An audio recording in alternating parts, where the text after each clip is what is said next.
Hello everyone, in this video I'll be showing you a pure 12 Circle of the Land Druid build guide in Baldur's Gate 3. This is kind of an underrated class because while they don't have the same spellcasting prowess of a sorcerer or a wizard, because they don't get things like chain lightning, they're also quite strong because they got wild shape to fall back on, giving them like unmatched defensive purposes as a caster. They also get access to medium armor, which is great because the light armor for the Land Druid kind of sucks, I'll just be honest.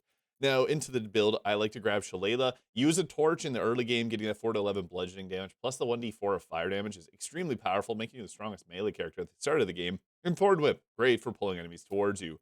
If you want to use the hags here, take your wisdom at 17 and put up to 18. Otherwise, my personal preference is to go with a stat spread of 16 dexterity, 14 constitution, 10 intelligence, charisma, and 16 wisdom like that.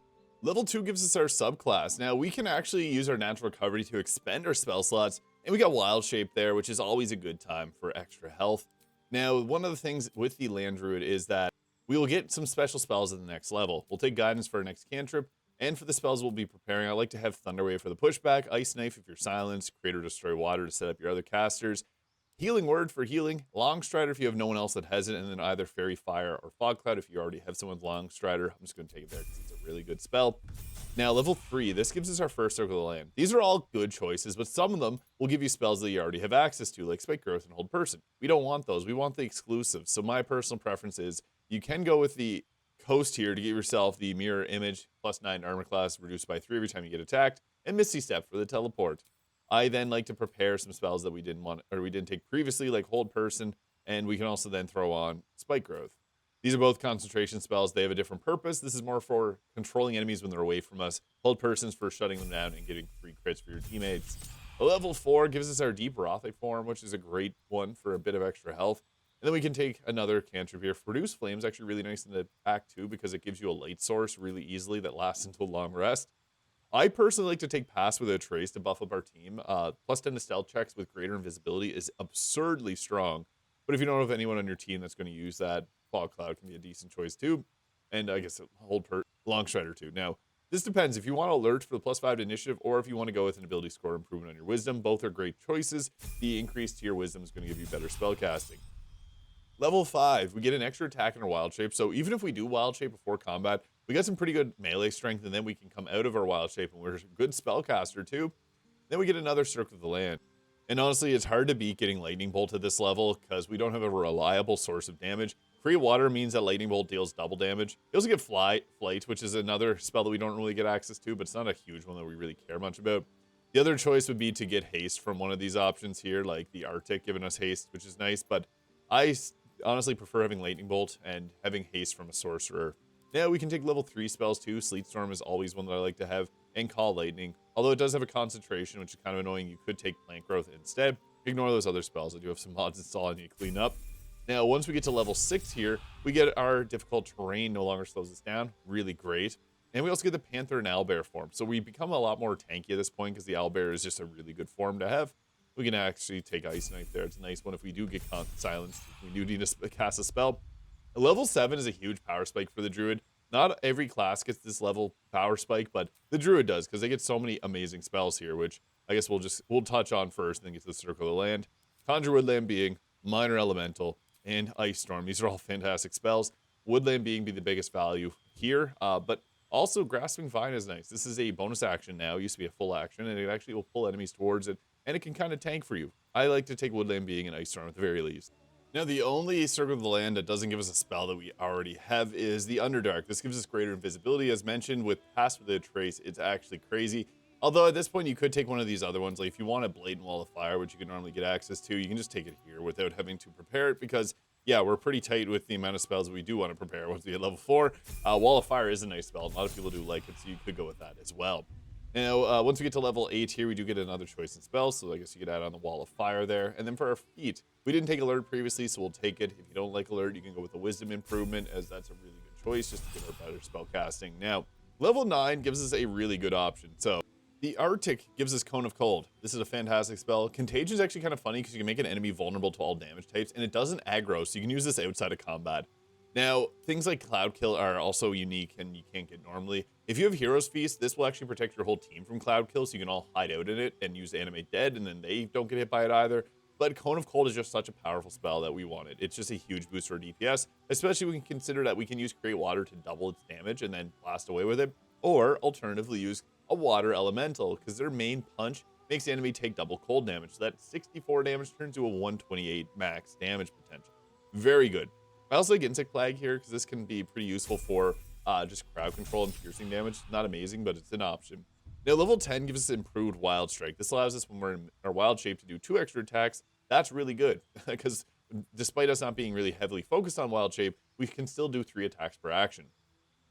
We also get the Nature's Ward. You can't be charmed frightened by elementals and Fey. Disease and poison no longer affects you. And you get the Dilophosaurus. You can turn into a dinosaur now. It's kind of nice, but we'll take resistance for a cantrip, and then for our next level spell, Insect Plague can sometimes be a good one just if you need that crowd control. Level 11 gives us another big fun spike, because we get Hero's Feast, Sunbeam, and Wall of Thorns to a lesser degree is pretty useful. I like to have Hero's Feast. Again, if you have the Cloud Kill spell, you can protect your entire team from it. It's a good one. And for our final level, I do like to mix in the Wizard to get ourselves like Chain Lightning, but I'm not going to do that for this video. I'm just going to keep it straight up the Druid, and I'm going to add in the Sunbeam spell there. Now for the feat, at level 12, you can go with Warcaster if you're not going to use the Amulet of Greater Health. That's a good choice, because they'll give you concentration saving throws, and that's good to protect you from dropping them. If you really want to be silly, you could throw in a heavy armor proficiency, because you already have medium armor proficiency. And at worst, a ability score improvement on wisdom is never a bad choice. All right, now, so for gear, unfortunately, the Armor of Landfall is not great. Plus one to spell DC is nice. Getting 1d4 of health on vine surfaces or plant growth is okay. Plant growth is nice. Advantage on Constitution saving throws is nice if you don't have that. It's an okay option, but there are better. We can swap this out for the Armor of Agility, which gives us a 24 armor class, giving us a lot more survivability. If you want to set up your teammates, you could use like the Ballast Armor as well there. And there's other choices like the Unwanted Masterwork Scale Mail, which is great for fire resistance as well. I personally really just like the Armor of Agility, early game Adamantine Scale Mail for protection, because having a high armor class as a druid is nice. Since we can kind of spellcast, kind of do Wild Shape, we kind of do everything here. It's nice to have that and not really use the other armors. Honestly, if you want to use the armor for the druids here, the Armor of Moon Basking is a little bit better, because then you can go into Wild Shape and you get a bonus to your armor class and everything. And I think that ends up being a bit more of a net positive. Because your Wild Shape charges give you so much extra health. You get 2 of them per short rest. You want to use them. You can also use, there's a hat that gives you another one, but I'm not going to use that for this build. Now, I actually think a funny setup is to use the Coruscation Ring, which will give you Radiating Orbs when you deal radiant damage on a target, and then use a Callous Glow Ring, which will give 2 points of damage when we're illuminated. We can illuminate ourselves by using the Produce Flame here, which is kind of funny, because whenever you use Produce Flame, until long rest, your hand's going to be lit up on fire. And that just gives you a light source always. So you can just literally keep that there. You can actually hurl the flame if you were to use that on your very first turn in combat that you used it. It's basically a free action. If to throw it, does 3d8 damage. But we wanted to be able to set up all of our gear, because then the Callous Glow Ring gives us additional radiant damage. We then get that 2 points of radiant damage to apply Radiating Orbs. Now, if you have a Cleric, just give this gear to your Cleric. It's probably better on them. But I thought this is a fun way to build around, because we can set up a lot of conditions here. Despite we're not really a full spellcaster, we're kind of like a mixed. We do have full spellcasting progression, but we're not going to be the same as like a wizard or a sorcerer or even a bard in certain situations. So Reverberation, Radiant Orbs, we can go with the Cloak Protection, and then the Holy Lance Helm, because enemies that miss us will take radiant damage, further stacking all of our gear. And then I also have the Marka Heshker there for the free. You get a you can get the Kreska's Favor Bolts of Doom to give ourselves extra lightning damage on our attacks, and then we also get Chain Lightning, which we normally don't get access to, and that's really great. And we build up lightning charges on our attacks. I also have Iconia's Walking Fortress and the Hellrider Longbow. And then I also do enjoy the Luminous Armor again. Better on a Cleric, but it'll do a Radiant Shockwave in 3-meter radius, meaning we can stack all of our gear and do some pretty crazy stuff. Oh damn, we have bad luck. They actually spawned a lot of enemies in, so I gotta do something a little sneaky here. So the thing is, we are going to want to use Chain Lightning at some point, because that's obviously our most powerful spell that we have due to Marka Heshker. Otherwise, if you're not using that staff, it's going to be Cone of Cold. We can actually chain this really well. If you have a mage hand from someone, you can drop a Water Bell as a free action. It can throw it to set up the double damage. But we also have Create Water that we can use. I personally just prefer to skip that step, and I'm going to go with this great crowd control spell, Ice Storm. This creates a difficult terrain, which is what we want here, and unfortunately, I get counterspelled. Normally, I eat up the counterspell. With that one, I cast Mince. Yeah, that was very bad luck. I forgot it brought a lot of extra enemies in. Now I'm screwed. Oh no, I was going to run over here and blast from behind, but for some reason it's cutting off the range. I think there's this change in elevation, so it actually won't let me do that. I'm having incredibly bad luck.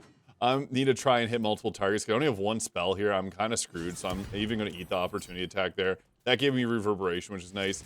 I need to hit as many targets as possible, and this is like the most likely way. I'm going to have to upcast this. I am so screwed in this turn of combat. But those that didn't get taken out got hit with radiating orbs. 4 stacks of them on those enemies and 8 stacks on him for some reason. I think that's because there's that enemy there that died. Yeah, I don't normally use my elicited powers, but I'm screwed if I don't. So I'm just going to come over here and use a Mind Blast because, yeah, otherwise we're going down really badly. I need to take out that spellcaster. Oh, they saved on it. And it brought in more. Oh my god, it brought more enemies in. I'm screwed. All right, so I'm actually in a very good spot here because I have Sunbeam. Now, Sunbeam's really nice because it also hits in a very large area of effect.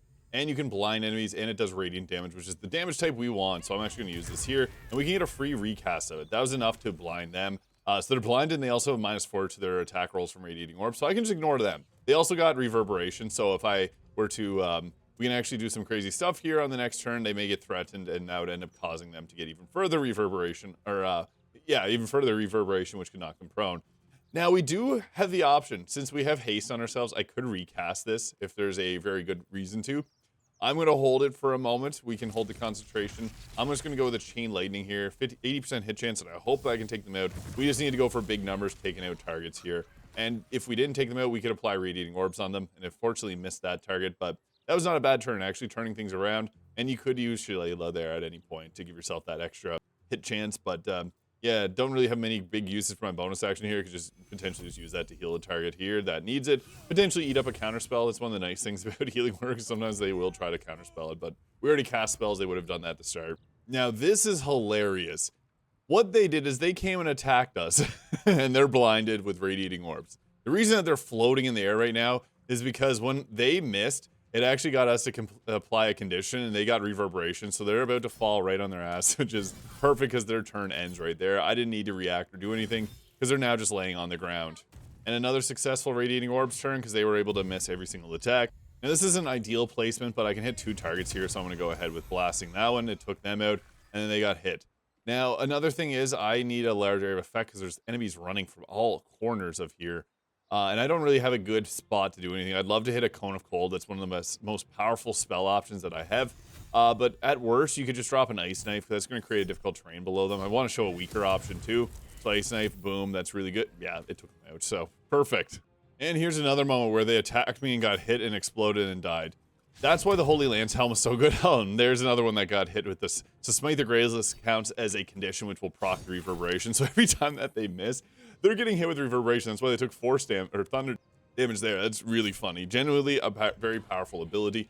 And yeah, I want to go down and take out these targets here, but this guy is right in my face. So if you can line up at Sunbeam to just not hit anyone, that's really good. So boom, that was enough to take him out.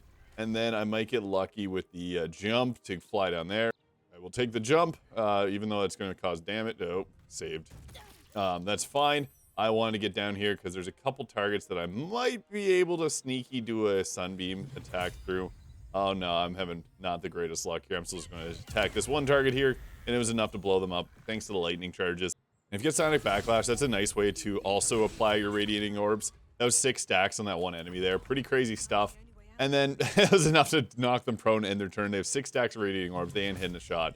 And then we can just use our Sunbeam Blast there. So yeah, that's a pretty fun combination. The Circle of Land Druid is very powerful. I didn't want to show it because it is boring, but you can go into your owlbear form at any time. And this is going to give you a solid 112 health. You burn through your 112 health. You go down, you come back up, you get 112 more health. It does cost an action to get in here. You want to jump and use the crushing, or you want to use your, I guess, the enrage and then go into that and attack with this. But the owlbear is pretty strong. Let me know your thoughts in the comments. Hit the subscribe button below if you enjoyed, and we'll catch you in the next one.